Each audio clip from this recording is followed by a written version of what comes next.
to the grand marshals of our parade, Ratchet and Clank!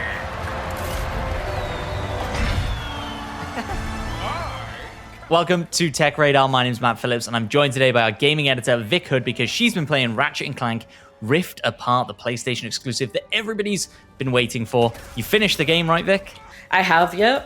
Fantastic stuff. We're going to go through everything today and review the game fully for you.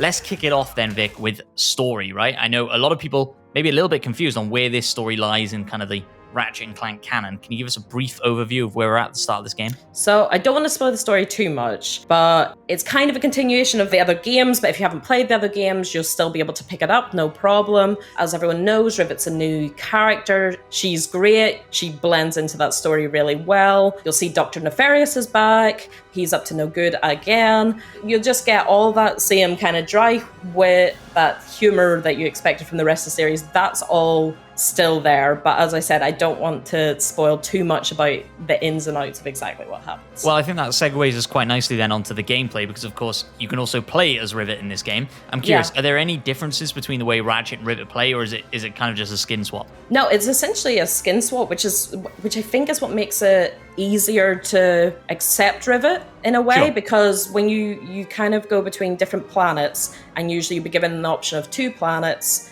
One will you play as Rivet and one will you play as Ratchet, but any upgrades or weapons that you buy, both characters have access to them. It's not like you're starting from scratch each time you bounce from one to the other. You keep the same weapons. Any armor you unlock, you keep that. And overall the moves are the same. So it's essentially like playing, a reskinned Ratchet, just with a different take on the story, a different perspective on the story, which is quite nice. But the problem with that a little bit for me was that even when you're jumping between the two, it makes it quite hard to get invested in one person's story, because they're working kind of parallel, but by the time you're starting to get invested in one person's half of that story, you're bouncing onto the other person. So it makes it a little bit staggered for me at times. Interesting. So basically then, could you theoretically play through this whole game just doing Rivet's side? You said you had sort of two choices. No, it makes you go back and forth. Yeah, so it's different sections of the story, and each time you're given the two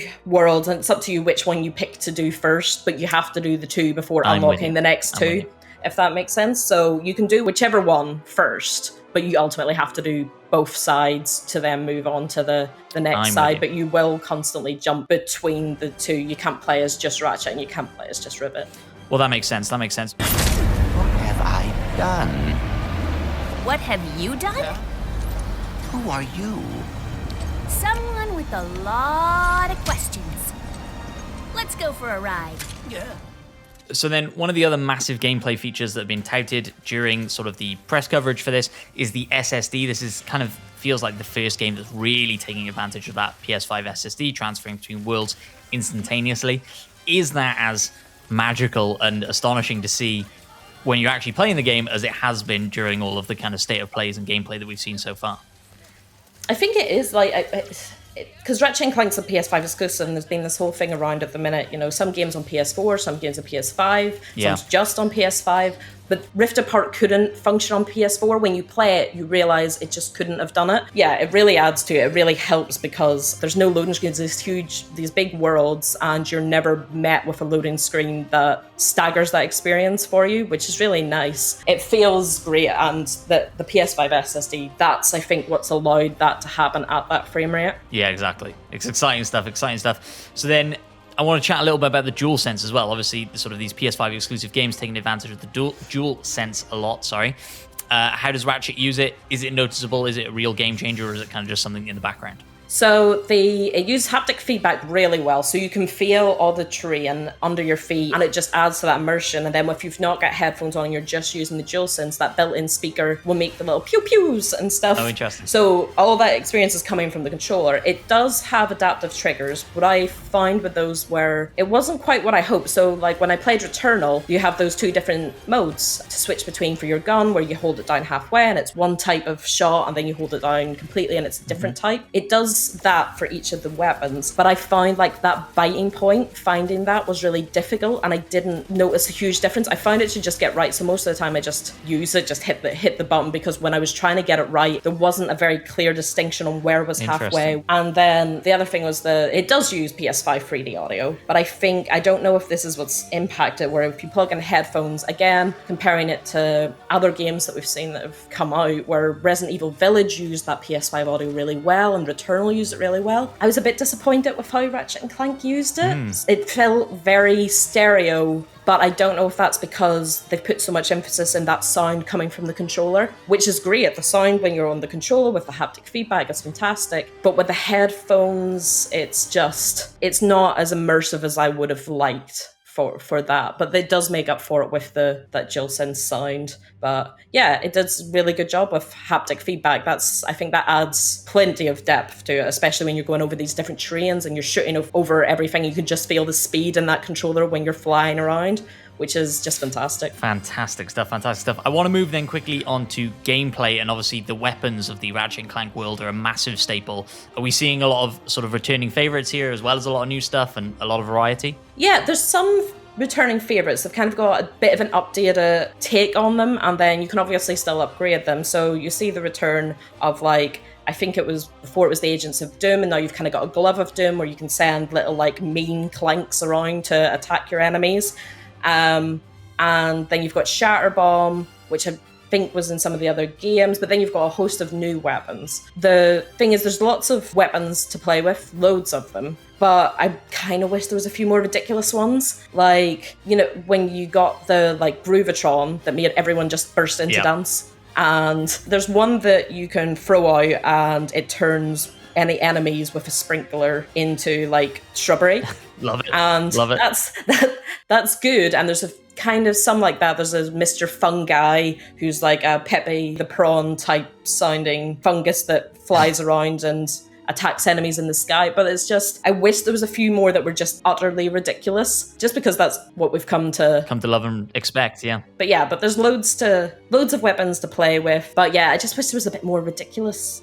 I get you. And then one of the things that I've seen in the gameplay so far that's intrigued me, right, is the new dash ability to sort of move around the map. Did you find yourself using that a lot? Is that useful, or is it a bit of a kind of new added gimmick that you didn't find that helpful? Yeah, well, the dash is super useful. The rifts are useful for practically, you know, there's some places where you can't get to an area and you pull yourself through a rift. I think if you use it right, you'll have a rift that's maybe behind an enemy and you can pull yourself and then attack them from behind. I found they were kind of useful, but I didn't utilize them as much as I expected I would. The dash is great, and there's a few other features that you'll unlock through the game that make you even faster, and those I think are more useful, I would say. Sure.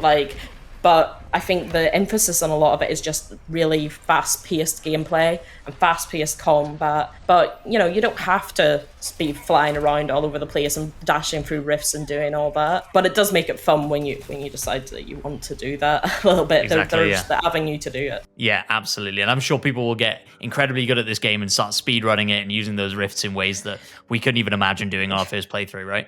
Yeah. One thing I wanted to touch on very quickly then is the accessibility features. I don't know how much you've been able to dive into this, but it's something that they've touted quite heavily through the states of play. And obviously we've seen massive leaps and bounds with stuff like The Last of Us in the past few years. So did you manage to dive into any of that? Was there anything you wanted to highlight there? There's a few different things, which is, as I said, it's a very fast-paced game, and that's not necessarily for everyone. Sure. There's some options where you're, like I said, with the adaptive triggers and things, and you can turn all that off, because if you have dexterity issues, that's not necessarily something you'd want. Yeah. You can also make those traversal options, rifts and things, easier to use based on how you want to play. But there's loads of options. There's, you know, you can change like the HUD, you can change the visuals, you can change the controls, you can change so much, and it's something that Sony has really been doing quite well in these first-party exclusives that it's been doing. Sure. And each time it keeps pushing that boundary, and I think it's really helpful for this game being so fast that it allows other people to, you know, keep up with it, I guess, like without taking away from that experience. So you can pretty much there's so many options. You can toggle loads of stuff. Pretty much if there's something there that probably you wouldn't get along with or wouldn't be accessible to you, then you can probably change it in those settings. Yeah, it's brilliant, right? And like, even I find myself using them in The Last of Us Part 2 when I was playing it on really hard difficulties, and like, I just haven't quite got enough ammo to get myself through this section. I can just slow down as soon as I aim down sight, and I can headshot everything and sort of just get through this one section and then turn it all back off. Yeah, it allows all of that, which is, you know, super handy. And yeah, it's just nice to see these first-party games becoming just more accessible all round for everyone. Absolutely. Especially at that price point as well. Which is a great segue then onto that price point. Obviously, this is one of the first few games coming out of that new $70 price point. So I'm curious, I want to quickly touch on how long did it take you to finish the game? And then I guess overall, do you think it's worth that new price point? Would you recommend people go out and buy this on day one? Yeah, I finished it and it took about 21 hours, and that was picking up most of the collectibles, but there's also a challenge mode which serves as like a new game plus mode where you can obviously go back in with all your weapons again. So there's a degree of playability there, especially if you like picking up collectibles.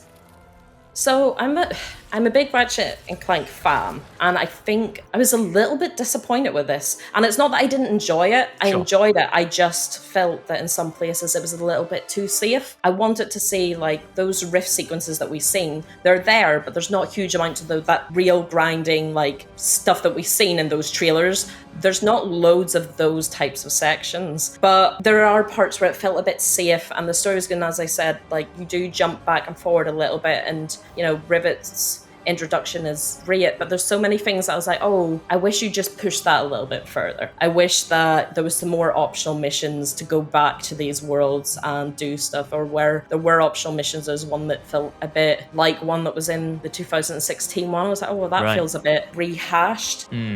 So I would have liked a few more options to do that. You can pick up collectibles, obviously, but I would have liked more of a reason to stay in those worlds and investigate them a bit further. But yeah, there was also, I had a few problems with bugs, which was probably the biggest disappointment for me. Right. There is going to be a day one launch patch, but I had problems where like enemies falling through the world, and to finish the mission, you have to kill all the enemies, but the enemies falling through the floor. And then you have to restart from the checkpoint. And I had to restart from a checkpoint a lot. There were some occasions where I was playing and the background music disappeared and I could only hear the audio of the enemies. That might be ironed out in that launch patch, but it just took me out of the experience a little bit at times and made it a bit more frustrating than I would have liked. And I would have just liked to see them play it a bit less safe, have more of those big rift sequences. The traversal is amazing, and there's stuff that you unlock that just makes it even faster. And I would have liked more options to just use that. Ratchet and Clank! What a wonderful surprise! I didn't expect to see you here. At £70, I think it's a lot of money. I still maintain it's a lot of money, and if they can iron out those bugs, then yes, I think Ratchet and Clank fans will love it. It's not one of those where I think someone will play it and be like, this is awful, this isn't what this is about. Sure. It just would have been nice to go a step further. And if that PS5 audio had been utilised a bit better, then maybe, as I said, the DualSense support is great, which I guess ups that price point a little bit, and maybe 60 FPS will make it even better. But yeah, it's a game I feel has to be absolutely astounding to pay £70 for it. And I feel like it's just fallen a little bit short of that mark for me, unfortunately. Fair enough. What was the star rating that you gave it then, Vic? 4. I've given it a 4. A 4 out of 5. Well, there it is. Ratchet and Clank Rift Apart, one of the 10 polls of the PS5 exclusive, getting a 4 out of 5 stars from TechRadar. Thank you so much for joining me, Vic. I really appreciate it. If you enjoyed this video, please do drop a like, subscribe to the YouTube channel. Why not? We have plenty more games coverage coming up your way. Thank you again for joining us, and we will see you on the next one. Bye-bye.